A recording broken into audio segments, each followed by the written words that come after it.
Are you ready?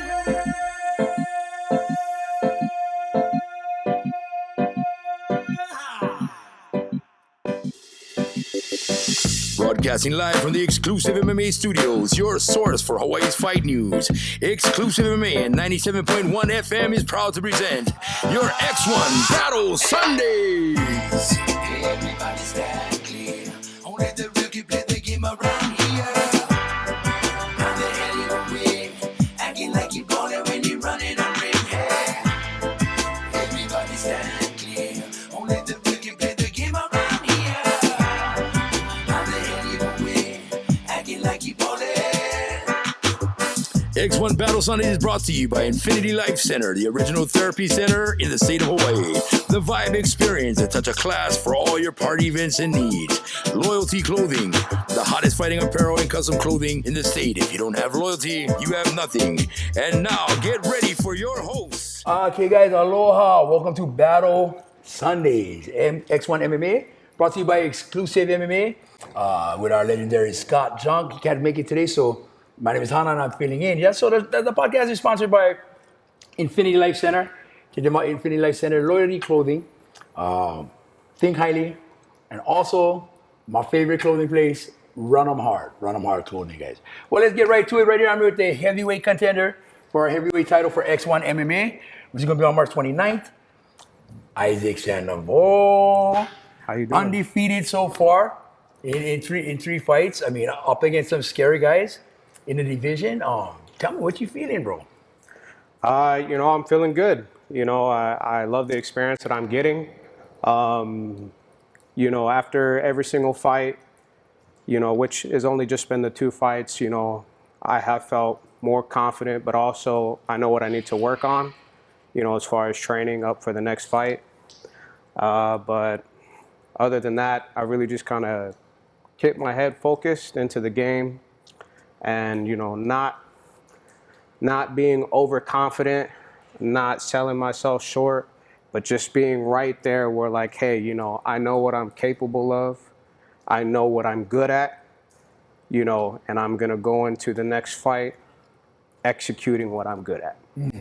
So below, as you guys can see, we're going to be showing footage right underneath us. Can you see it? Can you see it right underneath us? We're showing footage of his last fights, at least the finishing parts. First of all, man, I gotta thank you for your service. You are an active member of the military. Tell us who you represent as far as that goes.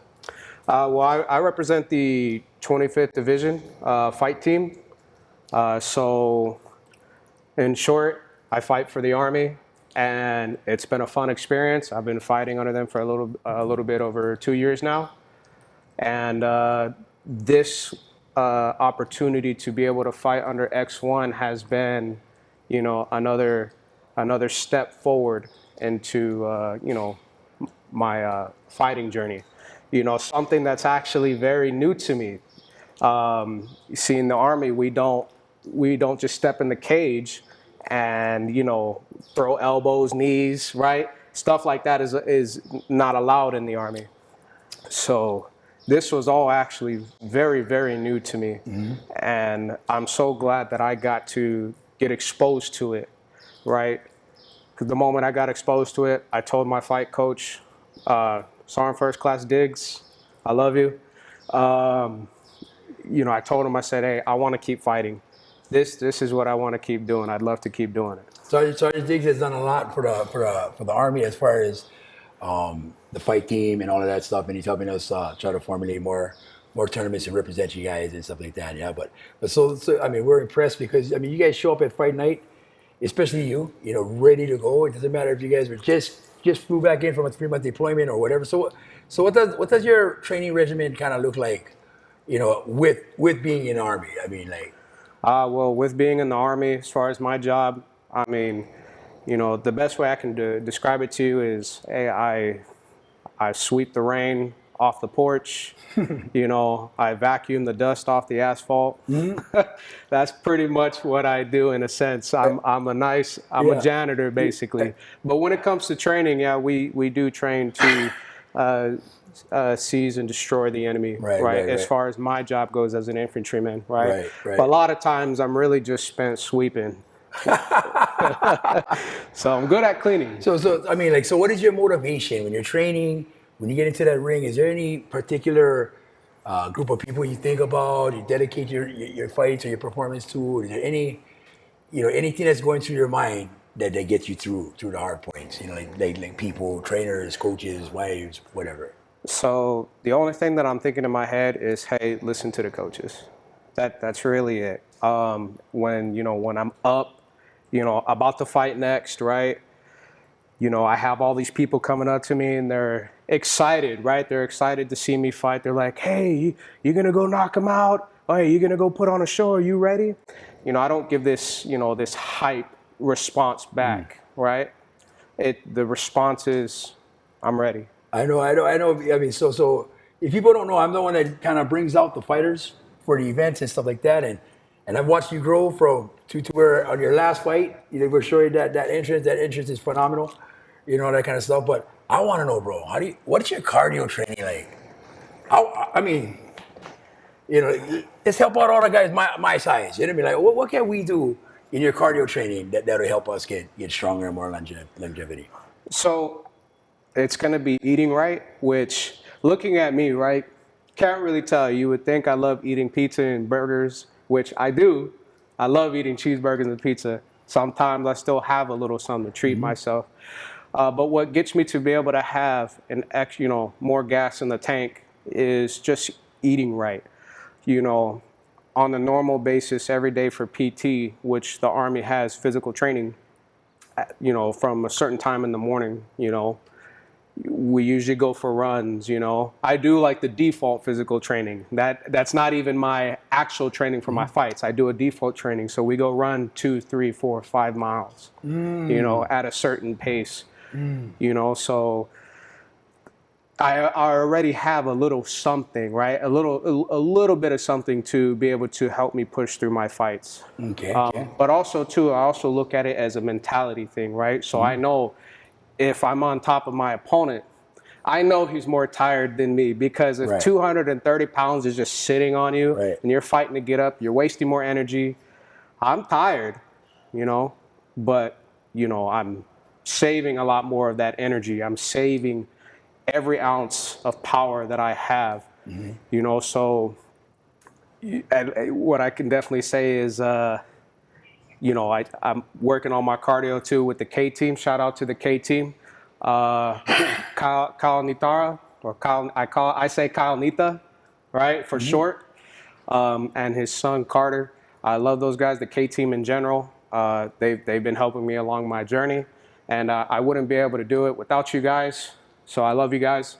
So,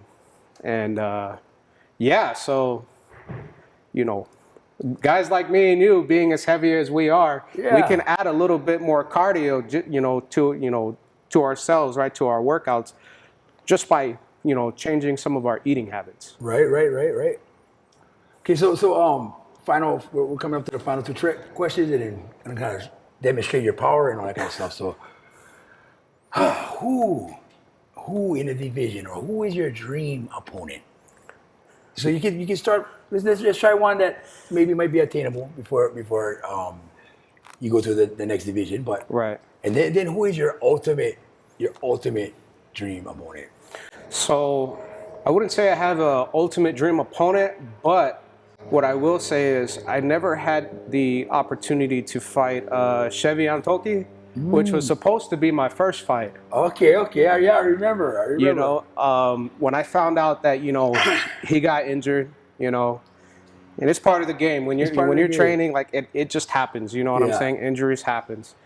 I actually asked the question to my fight coach. I said, "Hey, I wonder how Chevy's doing, right? I wonder if he healed right. I wonder if he's still like coaching at the UFC gym, right? Like all that good stuff, right?"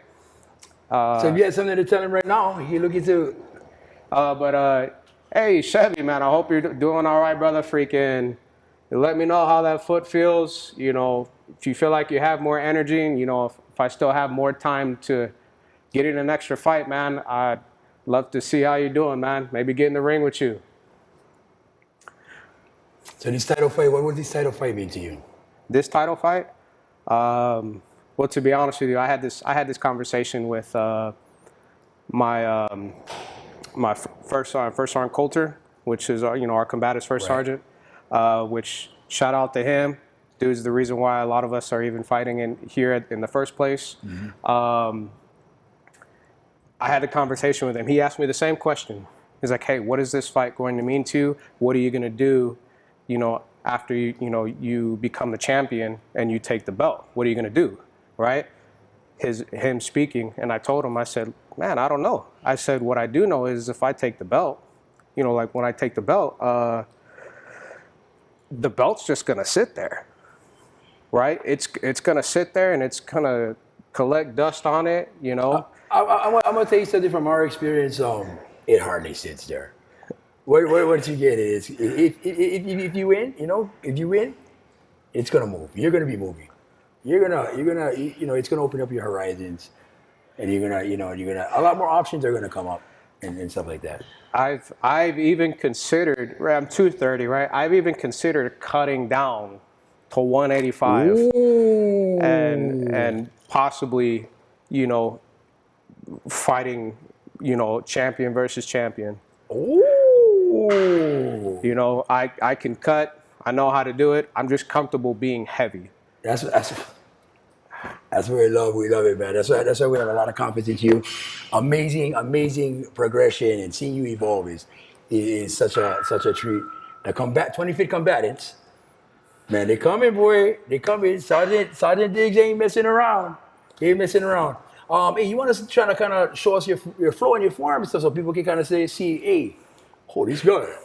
For the uncle that say watching on TV, oh, this guy get action. kind of show some of your moves. You don't have to give any game plan things away, but it's not no game plans. I could definitely say I am not the strongest boxer. What is your go-to punch? Go-to punch, just the jab. Just the jab, just because, right? Right. Everything that I have, every combo that I have, is not so much to be like, at a distance. Everything is up close. Okay. So from my last fight, right, we see that, I tried striking from a distance, didn't seem like it was working out too much. So I slowly started to come in, right? Which, whether you see it or you don't, I am the predator coming in for its prey. So after every hit, I'm coming, boom, boom, I'm coming in closer. And now once I'm this close, your straights, your twos aren't going to work as much. And I come and I look for a post. 9-9. CC 9-9. Well, brother, hopefully you'll be having a strapper on your shoulder next time we do this. Thank you so much. I appreciate it, brother. Guys, Team 604L House, Battle of the Barracks 6 on the 29th, heavyweight title fight. This man against Kalama. Do you have anything? Have you anything about your opponent? Not a negative, but anything about Kamala that worries you? No, it's nothing. It was the same for my last two fights. You're just another fight. I'm not taking away from your skill. I believe your skill is there. I do believe this will be the most difficult fight that I've had, from at least my two previous fights. My first fight, it was a little bit unexpected. He pulled guard, and it made it easy for me. The second fight, it really just took one elbow, and then he was gone. With this next fight, I know that what I do know is he is a strong boxer. You're going to work for this one, right? So this one will be more more to fight for, and which is crazy because he knows I'm gonna go and try to take him down. He knows I'm going to come in and try to be close to him. I would be surprised if he ended up closing the distance on me. Something that would actually surprise me. But I think as somebody who's a strong boxer like Kalama, if he can deal with pressure fighting, then this will be one hell of a fight. If not, we expect it to. We really do expect it to. Right. One last thing that everybody else wants to know out there. We know. Your trademark maneuver. after your victory lap, so to speak. Right. What's that about? First, for everybody, demonstrate it real quick. So where this comes from is in my job as an infantryman. We have a thing where I have a guy to my left and my right, and we are in a type of formation with our weapons. Okay, where it came from was where there's enemies in front of us, and what we would do is we say, "Hey, enemy, 12 o'clock, you know, two enemies, 12 o'clock, 50 meters, right?" And then we have this saying because he sees me, right? Okay. I'm down, right? Right? Shoot, come back up with my weapon, and then we keep bounding towards the enemy. You guys heard that. So now when you guys see that, you guys understand what's happening and why all the other soldiers and all the other brothers and stuff that see him do that go off. That's why they go off. I mean, I'm pretty sure we'll be showing enough footage of that too right now at this morning. But brother, thank you so much, man. And we're going to see what's happening. Yeah. You know, I mean, it's going to be a beautiful fight. Both of you guys are warriors. Both of you guys are freaking animals. But we're going to see what happens, man. We're proud of you, bro. Absolutely. Yes, Thank you sir. so much. Big shot to the 25th Combat Team.